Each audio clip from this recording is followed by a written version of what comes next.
Et si je vous disais que votre plus grand ennemi sur la glace, ce n'est pas le froid, ni le mauvais leurre, c'est le bruit de votre propre tarière? Bonjour à tous et bienvenue. Aujourd'hui, on va voir pourquoi cet outil indispensable est aussi celui qui sabote vos parties de pêche avant même qu'elles ne commencent.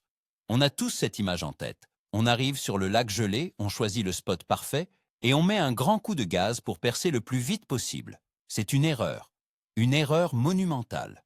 Restez bien jusqu'à la fin, car vous allez découvrir une vérité que beaucoup de pêcheurs, même expérimentés, ignorent et qui pourrait radicalement changer vos résultats. D'ailleurs, dites-moi en commentaire pour commencer. Vous pensez vraiment qu'un simple coup de tarière peut vider une zone de tout son poisson? On en reparle à la fin, et je parie que votre avis aura changé.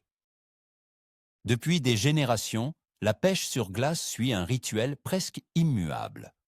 On nous a appris à être efficaces, à percer nos trous rapidement pour commencer à pêcher. Le bruit de la tarière, c'est juste une partie du jeu, non? Un mal nécessaire. C'est ce que mon grand-père disait, et c'est ce que beaucoup d'entre nous pensent encore. On est tellement concentré sur le choix du leurre, de la canne, de la profondeur, qu'on oublie complètement l'impact de notre arrivée. L'excitation du début de journée nous pousse à nous dépêcher, à vouloir mettre la ligne à l'eau au plus vite. On voit les autres faire pareil, alors on reproduit le schéma sans se poser de questions. Mais cette habitude, cette précipitation, est fondée sur une énorme incompréhension de ce qui se passe réellement sous nos pieds. On pense faire une simple préparation, alors qu'en réalité, on est en train de donner un signal d'alarme à toute la faune aquatique.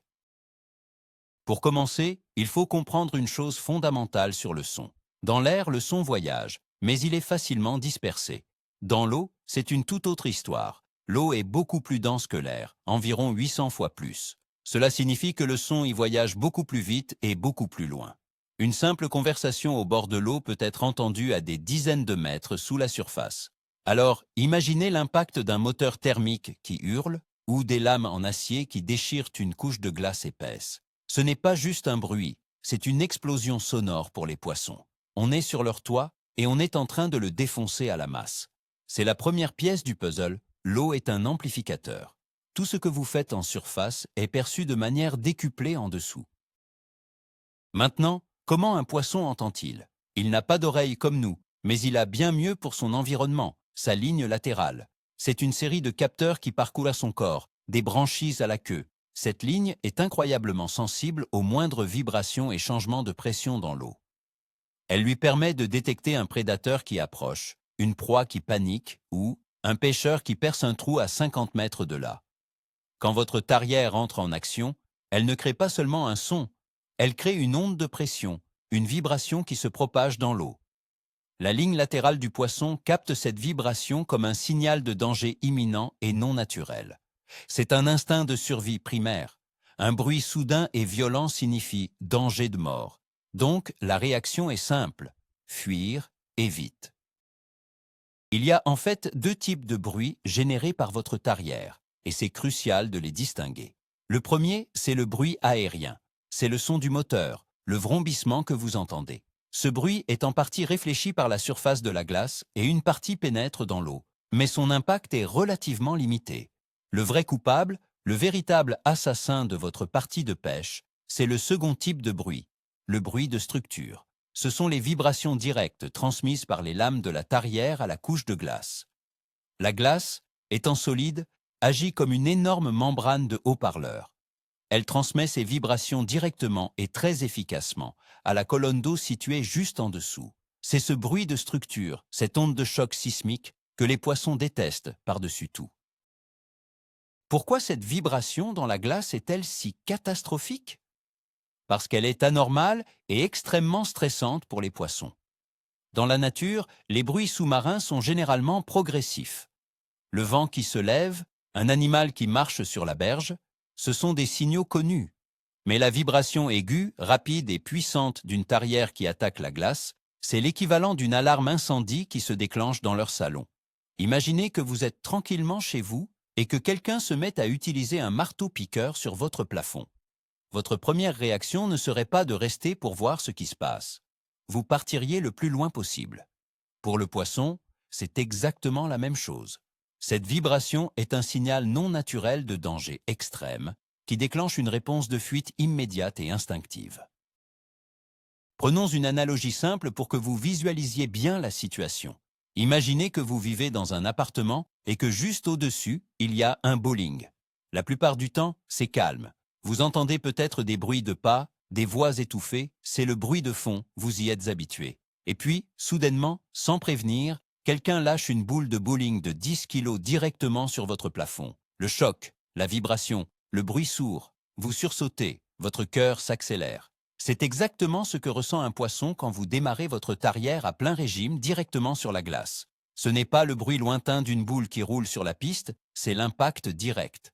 C'est pour cela que la manière de commencer le trou est si importante.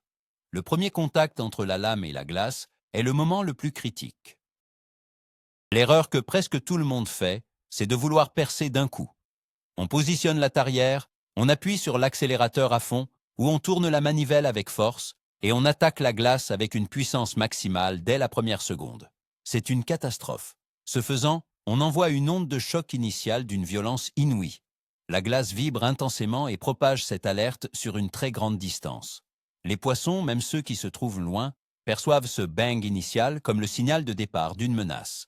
Les plus méfiants, souvent les plus gros spécimens, ne vont même pas attendre de voir la suite. Ils vont simplement quitter la zone, parfois pour des centaines de mètres, et ne reviendront pas de la journée. Vous avez vidé le secteur avant même que votre mèche n'ait traversé la moitié de la glace. Cette onde de choc initiale ne se propage pas de manière uniforme.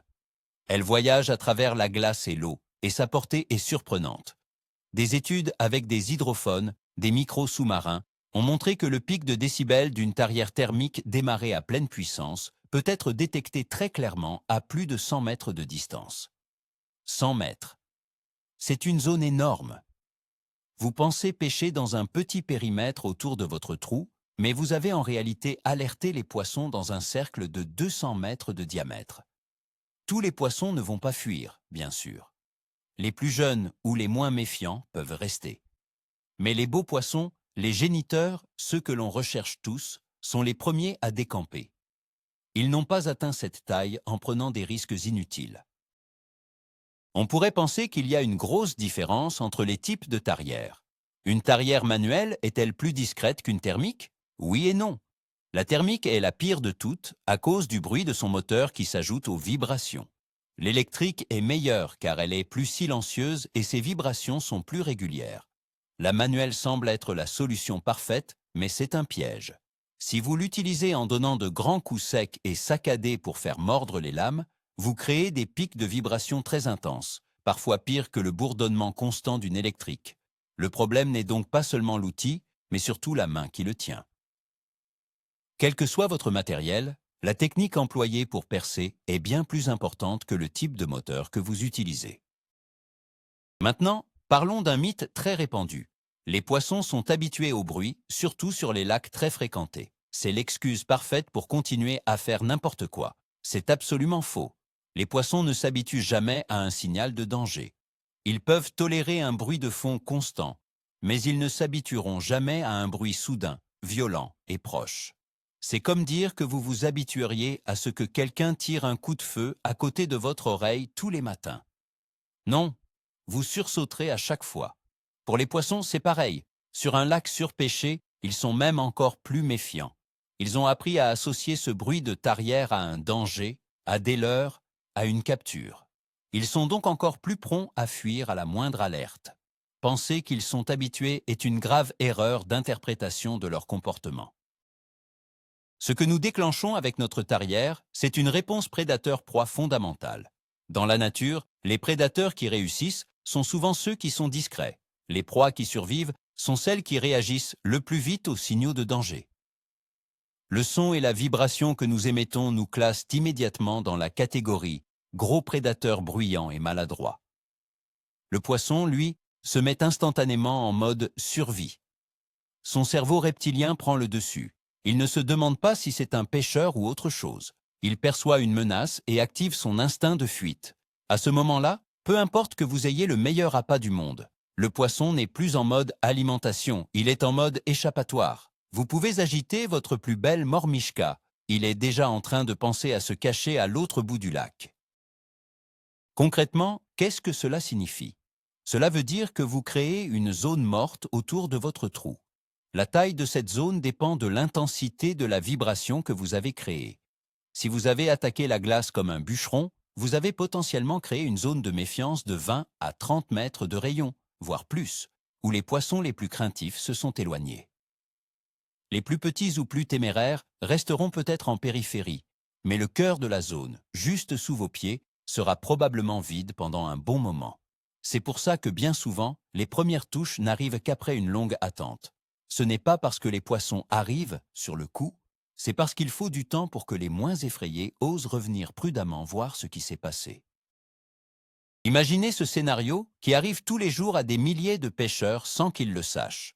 Vous arrivez sur un spot réputé. Sous la glace, à 20 mètres de votre position, un magnifique brochet de plus d'1 mètre est posté, immobile. Il attend une proie. Vous démarrez votre tarière thermique à plein régime. Le vroom et le choc des lames sur la glace créent une onde de choc violente. Le brochet, qui a survécu des années en étant méfiant, ne prend aucun risque. Il ressent cette agression, fait un demi-tour lent et s'éloigne tranquillement vers les profondeurs. Vous finissez de percer votre trou, vous installez votre matériel et vous commencez à pêcher, ignorant complètement que le poisson de votre vie était là il y a 2 minutes et que c'est vous qui l'avez fait fuir. Et vous vous demanderez toute la journée pourquoi ça ne mord pas. Alors, comment faire? La première partie de la solution est simple en théorie, mais demande de la discipline. Il faut caresser la glace au lieu de la frapper. Que vous ayez une tarière thermique, électrique ou manuelle, le début du perçage doit être extrêmement progressif. Avec une thermique ou une électrique, n'appuyez pas sur l'accélérateur à fond. Commencez avec un filet de gaz, juste assez pour que les lames commencent à gratter la surface. L'objectif est de créer une petite amorce, une petite couronne dans la glace, sans choc. Vous devez commencer le trou en douceur, en laissant la mèche faire le travail. Le but est de passer le cap de l'attaque initiale, qui est la plus bruyante, avec le moins de vibrations possible. Pensez chirurgien plutôt que bûcheron. Pour être encore plus précis sur la technique. Une fois que votre tarière tourne au ralenti, posez-la sur la glace sans appliquer de pression. Laissez le poids de l'outil suffire à graver la surface. Une fois que les lames ont créé une rainure et que la mèche est stable, vous pouvez augmenter très progressivement la vitesse et la pression. Le son doit monter en puissance doucement, sans à-coups. Pour une tarière manuelle, c'est le même principe. Ne donnez pas un grand coup sec pour faire mordre les couteaux. Faites des tours lents et réguliers en appliquant une pression constante. Le début est le plus important. Une fois que le trou est bien amorcé et que vous avez passé les premiers centimètres, la glace elle-même va commencer à étouffer une partie des vibrations. Le plus dur est fait et vous l'avez fait en silence. La deuxième partie de la solution est une question de stratégie. Si vous prévoyez de pêcher une zone de manière active en vous déplaçant, la meilleure chose à faire est de percer tous vos trous à l'avance. Arrivez sur votre spot et avant même de sortir une seule canne, faites le tour et percez 5, 10, voire 15 trous dans les zones que vous voulez explorer. Faites-le en utilisant la technique douce que nous venons de voir. Une fois que tous vos trous sont percés, éloignez-vous. Allez boire un café, préparez votre matériel, discutez avec vos amis. Laissez la zone se reposer. Laissez le calme revenir. Ce temps de pause est absolument essentiel. Il permet aux vibrations de se dissiper et aux poissons qui ont été dérangés de se calmer et, potentiellement, de revenir. Cette stratégie de la grille de trous est redoutablement efficace. En perçant tout d'un coup, vous concentrez la nuisance sonore sur une courte période. Ensuite, la zone a le temps de retrouver son état normal. 20 à 30 minutes de calme peuvent suffire à faire revenir la vie. Ensuite, vous pouvez vous déplacer d'un trou à l'autre en toute discrétion. Vous n'avez plus besoin de démarrer votre moteur ou de faire des efforts. Vous devenez un pêcheur fantôme. Vous arrivez près d'un trou, vous sondez, vous pêchez quelques minutes, et si rien ne se passe, vous passez au suivant, sans faire le moindre bruit.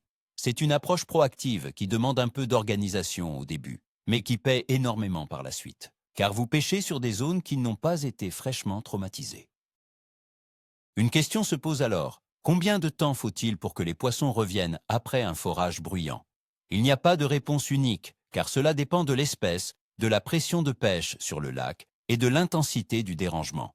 Pour des petits poissons comme les perches, La curiosité peut les faire revenir assez vite, parfois en 15 ou 21 minutes.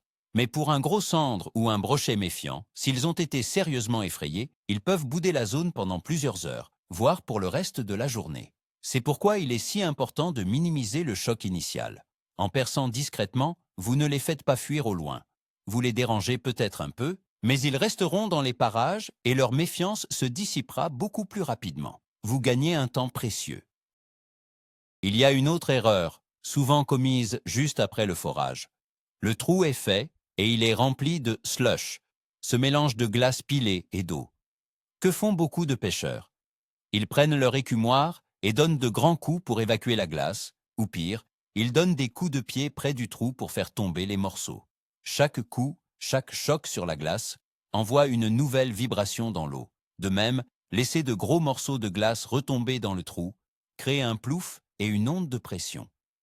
Il faut nettoyer le trou en douceur. Utilisez votre écumoire délicatement en retirant la glace sans taper contre les bords. Chaque petit geste compte. La discrétion ne s'arrête pas une fois le trou percé. Elle doit continuer pendant toute l'installation. Voici une astuce un peu plus avancée pour les puristes. Quand votre tarière est sur le point de traverser complètement la couche de glace, le moment où la mèche débouche dans l'eau est aussi un moment critique qui peut créer un bruit important. Certains pêcheurs, juste avant de percer le dernier centimètre, versent un peu d'eau provenant d'un autre trou dans le trou en cours de forage. L'eau va aider à lubrifier les lames et surtout à étouffer le son final de la percée. C'est un détail, mais c'est la somme de ces détails qui fait la différence entre un bon pêcheur et un excellent pêcheur. C'est un peu extrême, mais ça montre à quel point le contrôle du son et des vibrations est au cœur d'une approche réussie de la pêche sur glace. Au final, le plus grand changement à opérer est psychologique. Il faut arrêter de considérer le forage comme une corvée à expédier avant de commencer à pêcher. Le forage fait partie intégrante de l'acte de pêche. C'est le premier contact que vous avez avec le monde sous-marin. C'est votre présentation. Et vous avez le choix.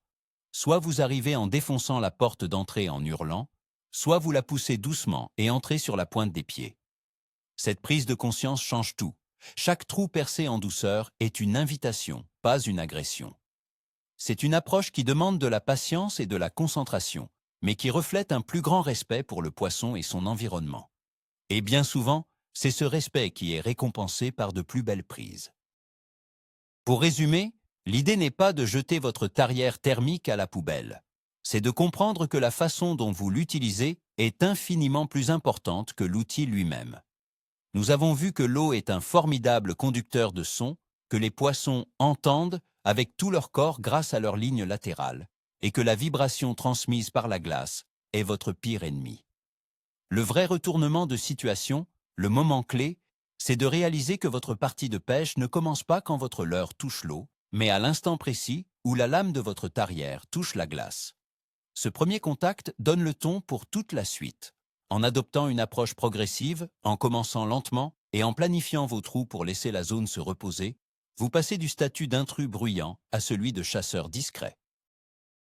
C'est peut-être le changement le plus impactant que vous puissiez faire pour améliorer vos résultats cet hiver.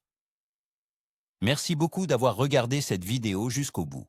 Si elle a un peu bousculé vos certitudes, mettez un pouce bleu, ça aide énormément la chaîne. Et bien sûr, abonnez-vous pour ne pas rater les prochaines astuces qui vont à contre-courant. Et maintenant, revenons à la question du début. Après avoir entendu tout ça, est-ce que vous allez changer votre façon de percer vos trous cet hiver?